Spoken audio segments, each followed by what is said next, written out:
Paris ऑलिम्पिकमध्ये नेमबाजी स्पर्धेत कोल्हापूरच्या स्वप्नील कुसाळे यानं भारताला कांस्य पदक मिळवून देत स्वप्नवत कामगिरी केली आहे। बुधवारी कोल्हापुरात सकाळी 9 वाजता स्वप्नीलचं आगमन होणार असून कावळा नाका इथं जिल्हा प्रशासन आणि कोल्हापुरातल्या क्रीडाप्रेमींकडून त्याचं जल्लोषी स्वागत करण्यात येणार आहे। कावळा नाका इथून स्वप्नीलच्या मिरवणुकीची सुरुवात होईल आणि सांगता दसरा चौकात होईल।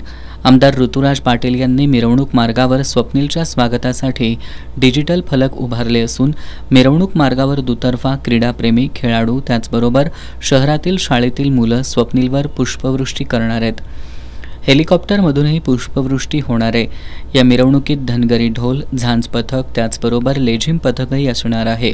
दसरा चौक मैदानावर स्वप्नीलच्या स्वागतासाठी मंडप उभारला असून खासदार श्रीमंत शाहू छत्रपतींच्या उपस्थितीत नेमबाज स्वप्नील याचा भव्य सत्कार होणार आहे। यावेळी जिल्ह्याचे पालकमंत्री हसन मुश्रीफ, आमदार सतेज पाटील, आमदार ऋतुराज पाटील, आमदार जयश्री जाधव यांच्यासह जिल्ह्यातील खासदार, आमदार यांना निमंत्रित करण्यात आले आहे।